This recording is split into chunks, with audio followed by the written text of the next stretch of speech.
When you face difficult times, Jesus says to you what he said to the church in Smyrna. I know it hurts.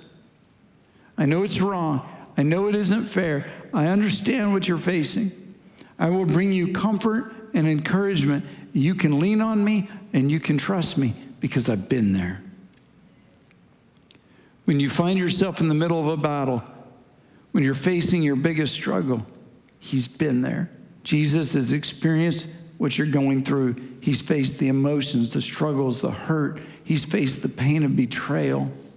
He's right there with you, reminding you that he is greater than anything that can come against you. To the angel of the church in Smyrna write, these are the words of him who's the first and last, who died and came to life again. I know your afflictions and your poverty, yet you're rich. Jesus said to the church in Smyrna, I see you. I know what you're facing. I know what you're going through. Jesus knows where you are. He knows what you're going through. He sees every detail of your circumstance. You may feel like no one knows or understands. Jesus does. Jesus said, I know your afflictions and your poverty, yet you're rich. So what does that mean? How were they rich? The believers in Smyrna were desperately poor. They were beggars at best. Many were slaves with nothing. Others used to have stuff, but it was taken from them in persecution. The church had every human reason to collapse, but instead they remained faithful. And for that reason, Jesus called them rich. You say, well, hold on, that's not the kind of riches I want. That's not what I signed up for. Now, it's true. The Christians in Smyrna didn't have earthly treasures. They didn't have money, land, houses, vacation homes, boats, big screen TVs, smartphones, and iPads. But they had grace and peace and unity and holiness and a sympathetic, compassionate God who was watching over them. It's interesting to me. Those are exactly the things you want from God. It's what you're looking for when you decide to follow Jesus. Peace, grace, unity, and joy. And that is often found in the most unlikely places, in the middle of your biggest struggle. I hear it from people over and over. You've heard it. It was in the middle of my battle with cancer. I discovered Jesus' presence like I'd never known it before. When I lost my spouse, the grief was overwhelming, but God's peace was so powerful. In the midst of persecution and suffering, I experienced joy that was unspeakable. I lost everything I had. I was forced to rely on Jesus, and I discovered his faithfulness in an entirely new way. In the 8:30 service this morning, I noticed a lady. She was sitting right there, and I'd never seen her before. And she just had evident joy when she was worshiping. And I watch you in worship, and I watch to see if you seem sad or angry or joyful. And she just joy all over her face. After service, she came out and introduced herself to me. She just moved here. And I told her, I said, I watched you in worship, and your joy encouraged me so much. And she said, I'm here because my husband has Alzheimer's, and I needed help. In unspeakable suffering, the result for her is indescribable joy. See, our theology has been wrong. Many are convinced that when trials and hardship and opposition come, that means Jesus has abandoned you. In the moment of struggle, it's easy to buy into the lie that Jesus is nowhere to be found, that he's ignoring you, he's left you alone. But true riches is finding his grace, his peace, his mercy, his love, his joy. It's discovering his faithfulness and knowing Jesus is watching over you. And you often find that in the middle of difficulty.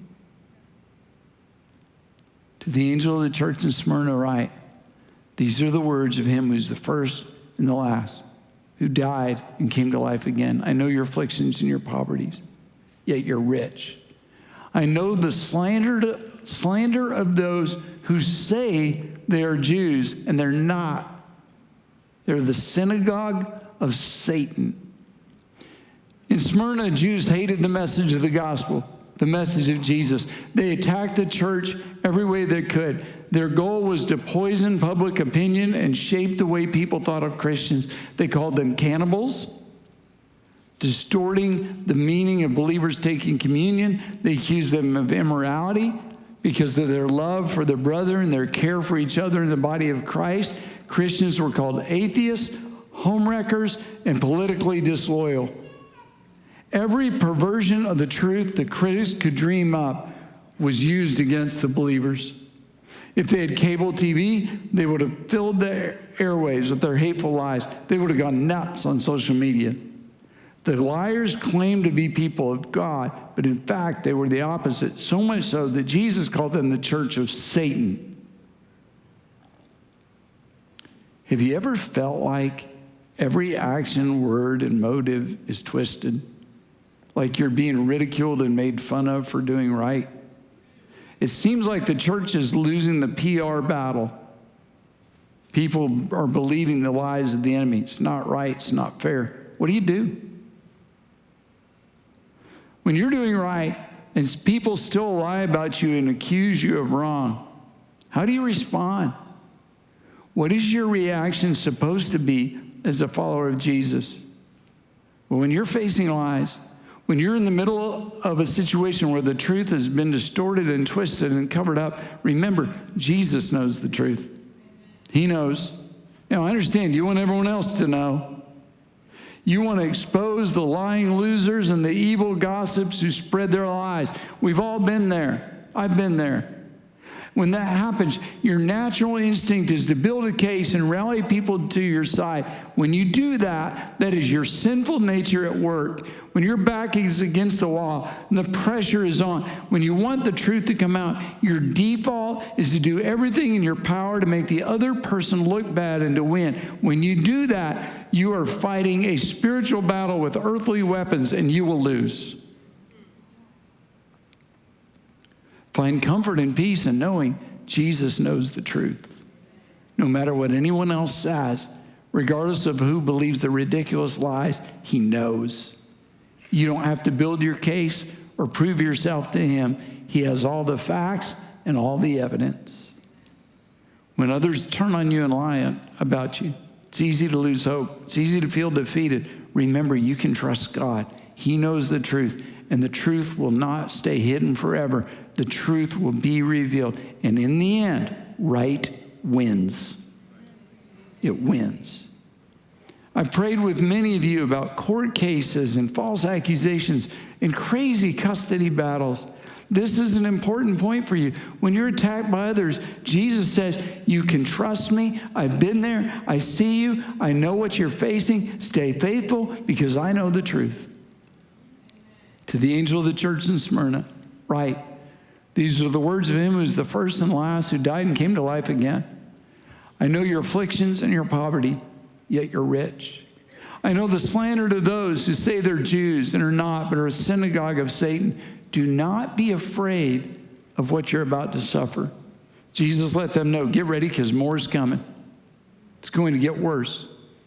But before giving details, Jesus said, I've been there. I see you. I know the truth. And because of that, verse 10, do not be afraid of what you're about to suffer. I tell you, the devil will put some of you in prison to test you. You'll suffer persecution for 10 days. And now here comes the good part. In spite of the trials, in spite of the persecution, even in prison, even if it costs you everything, even if it costs your life, don't quit. Be faithful, even to the point of death. And when you do that, when you're faithful to the point of death, I will give you the crown of life. They were going to face difficulties. They were going to suffer, but it wouldn't be for nothing. The trials and persecution would strengthen their faith and prove again that no attack of Satan can destroy the faith of a genuine believer of Jesus. Jesus said, I've been there. I see you. I haven't abandoned you. I know what you're going through. And stay faithful because I reward faithfulness. So what's the point? Why talk about suffering and hardship and persecution? First, because some of you are in the middle of a battle right now. You need to know you've not been abandoned. Stay faithful. Don't give up. There's a reward waiting for you. The world's watching. People around you are watching. They want to see if your faith is genuine. They find that out in difficulty. When you're riding high and you got lots of money and you got the promotion and you're taking the vacation, it's easy to have great faith and trust in God. It's when your car broke down and you lost your job and your dog died. That's when, it sounds like a country western song, doesn't it? That's when people watch to see if what you claim to believe is really true. Don't bail out when difficulty comes. We looked at the first part of this verse early. Thank God there's a second half. In this world you will have trouble, but take heart. I have overcome the world. You serve a God who is bigger than any problem, difficulty, obstacle, or struggle that you have faced, that you are facing, or you will face.